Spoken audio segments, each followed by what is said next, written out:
So I was a summer youth minister at a little church in Orlando, Florida, and I felt like I was the fat hog under the acorn tree, because when I got there, I learned that every Wednesday night they had a church night supper.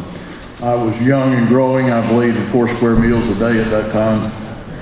And so I went to the first one, and I had not gotten the memorandum. It was to be a potluck dinner. Do you know what potluck means? That means everybody's supposed to bring something. You throw it in, with some luck, everybody gets fed, and it's pretty good.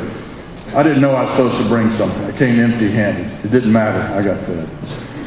Next week, I knew I was supposed to have something. So I show up with this pitiful salad that looked like it was made in Mother Hubbard's kitchen.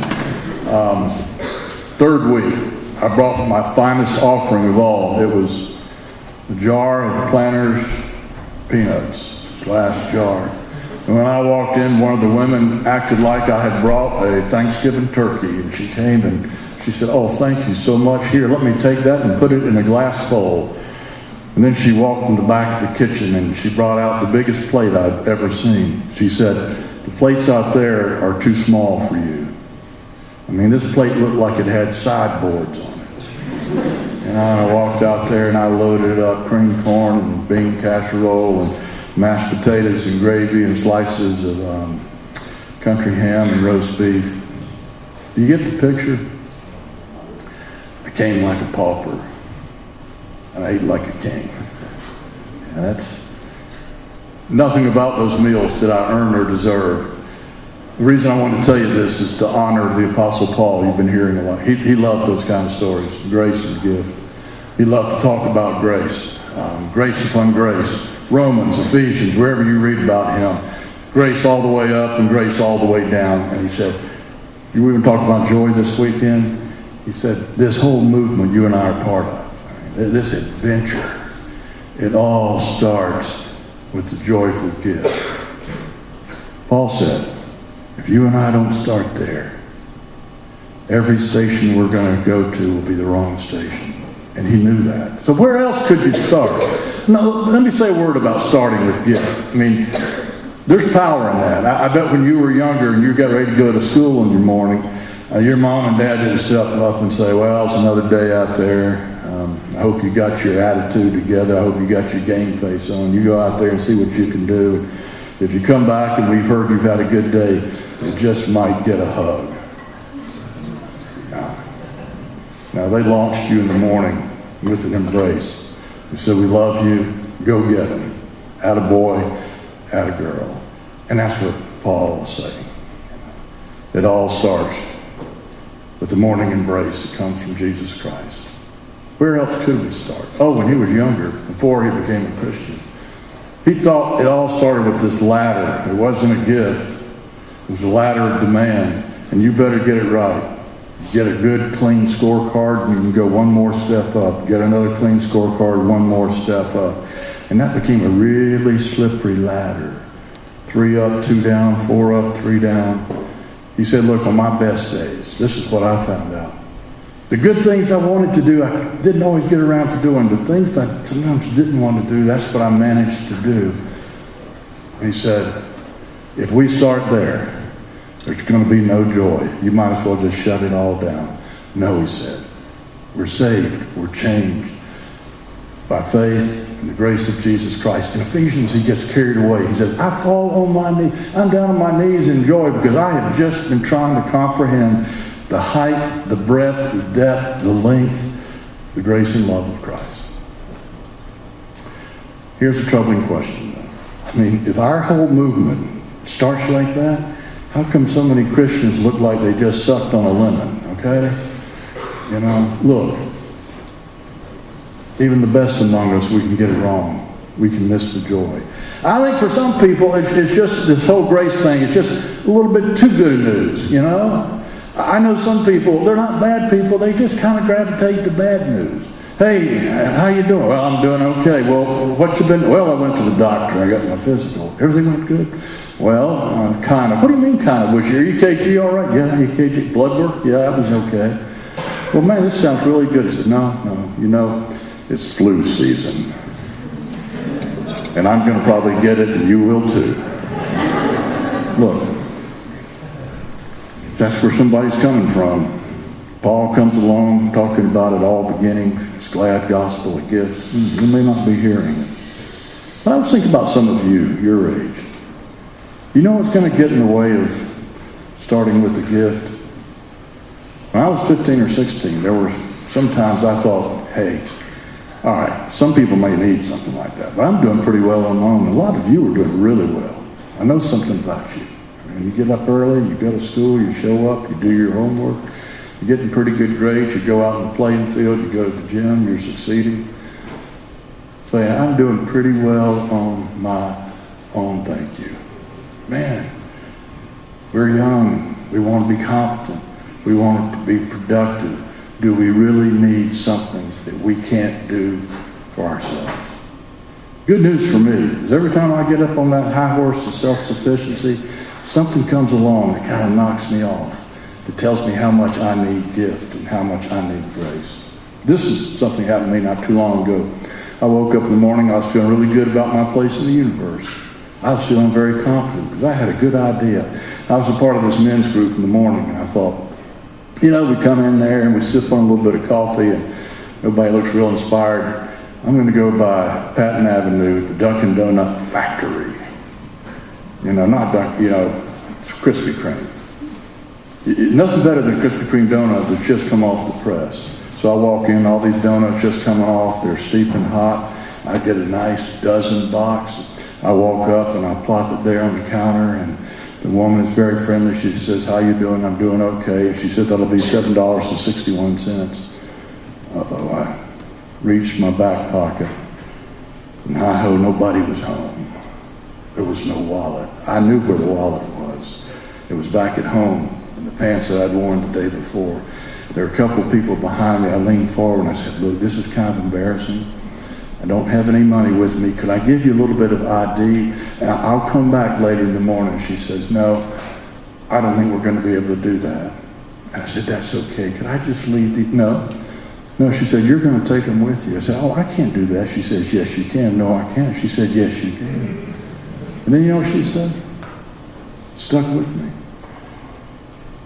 She said, don't you think everybody needs a break once in a while? Let me just stop this little talk. Do you think you need a break once in a while? Yeah. You needed a really big break just to be here. But anybody like to come and get the mic and make a case that you earned your way into this universe? Anybody want to make that case? No. Out of the unborn, the not yet, and the uncreated, you who were nothing, you became somebody. That's all gift and that's grace. You know the best things in my life, things that just give me joy? I didn't work for them. I didn't go to some bargain counter of life and throw my credit card down.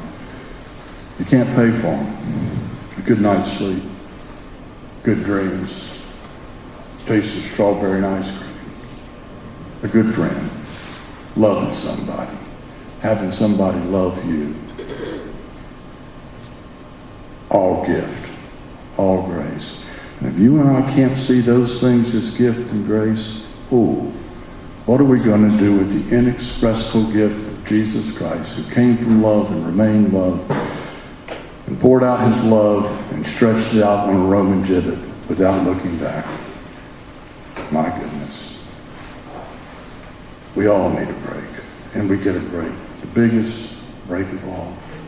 Would you like to hear, I've been saying that sometimes we're not ready for grace, but I think deep down most people, I don't care what your age or stage, would you like to hear a word of grace? I'm going to give it to you whether you want to hear it or not. It goes like this. You might not have been, but you are, because you were loved. And the very love of God made you. And from eternity and to all eternity, there has been only one you. You've been given your unique song to sing, your unique message to deliver in this world. That song, that message has been entrusted exclusively to the one and only you. That's your original blessing, your life. You were loved into this universe.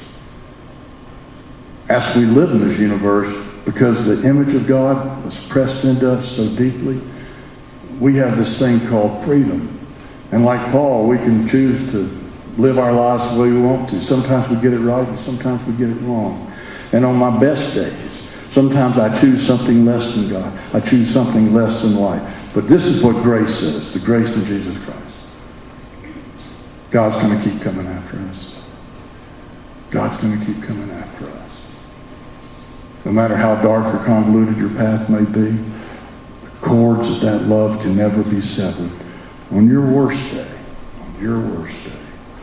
nothing could separate you from that love. It's not mine to deliver. It's already here. It's like the Christmas gifts you had under the tree, a month or so ago. It's already here for you. It's got your name on it.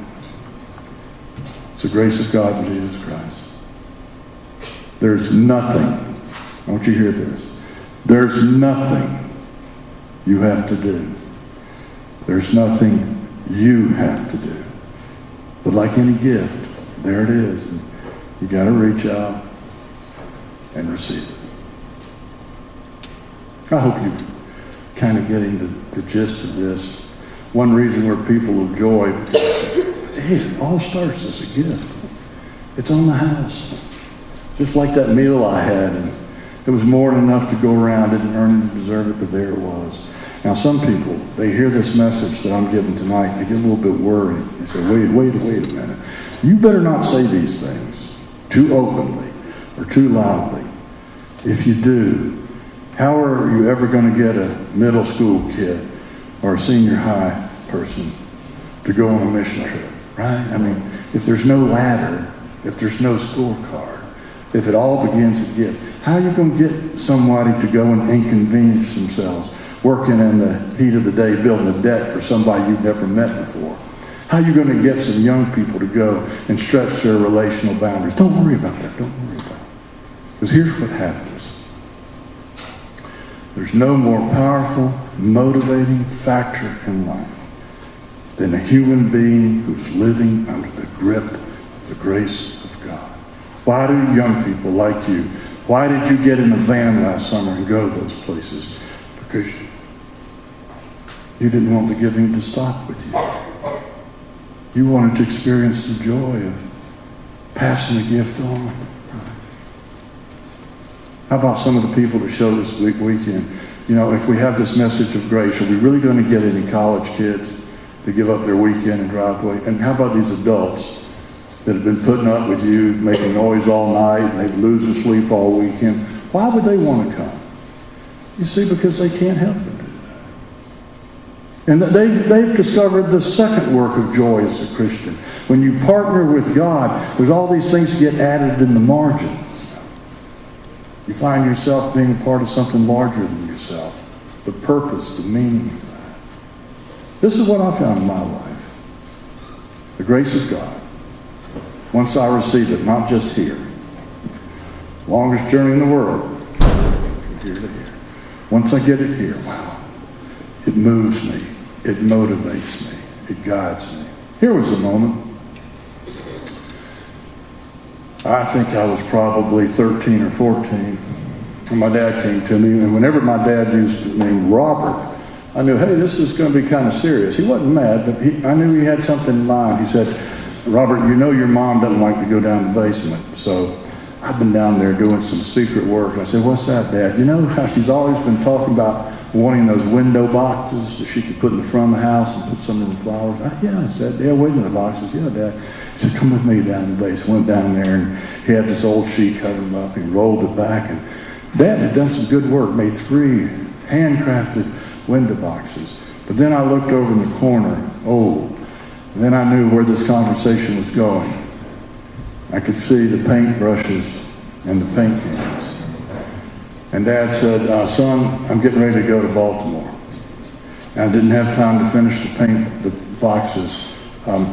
I need you to, nothing else. You don't need to sand them. You don't need to hammer on them. If you could just paint them before I get back. Dad, no problem, man. Your wish is my command. "Oh, Dad, he said he was going to be gone for a week, and 7 days later he came back." Oh, man. And when he walked in the house, he said, "Let's go downstairs." Oh, my goodness. Look, it had been a really tough week. I think I had a few ball practices I had to go to, and I had, a girlfriend I needed to call and talk to. I had a lot of things on my mind. He said he would be gone 7 days and a week, and he came back 7 days later, and that was the longest trip of my life, going down those steps to the basement, because I knew what was going to be there. Unpainted window boxes. I could see the disappointment on my father's face. And I think at that moment, I wish he had just read the riot act to me. I wish he had disciplined me. That's what I kind of needed. I felt like probably I deserved at the moment. But he just didn't even get all that upset. He just says, "Well, none of us get it right all the time." That's all he said. Then he walked over and opened the paint can, picked up a paintbrush, and I'm sitting there thinking to myself, "Oh my great goodness, that old man, he sets me free." He set me free that I could have walked up those steps, not given a bit about any of this. I could have gone upstairs, stretched out on the couch, watched a little bit of TV. But that day, in his great love, he also set me free to do what I really chose to do and wanted to do. And that was to go and pick up the other paintbrush. Okay. The love of God, Paul said, oh my goodness, it's so wide it sets us free. Say, "God, I'm sorry. You do your thing in the world. I'm doing mine. I'm doing pretty well known. Thank you." It sets us free to go. It also sets us free to say, "God, can I be your partner? Can I see that the gift, can I help you to see that the gift moves on?" Tonight, you're going to have another great opportunity to receive this gift. Maybe some of you have already been touched by grace. Maybe it won't happen tonight, but my prayer is that somewhere along the line, that great gift that comes to us in Jesus Christ, it'll find you. This is a great place to find it. It's on the house. Do you realize that? You don't have to come up here and throw down a credit card. You don't have to put any money on the table. All you have to do is come with your pockets empty. Come with your hands outstretched. There's nothing you have to do. There's nothing you have to do. But receive it. And oh, by the way, I hope when the grace of Jesus Christ catches up with you, you'll have the good sense to go and to say thank you. To go and pick up the other paintbrush. Let's pray. Oh God, we thank you for your gift of love that is changing the world and has changed us. And may that love tonight make us one with you, one with each other. In Christ's name, amen.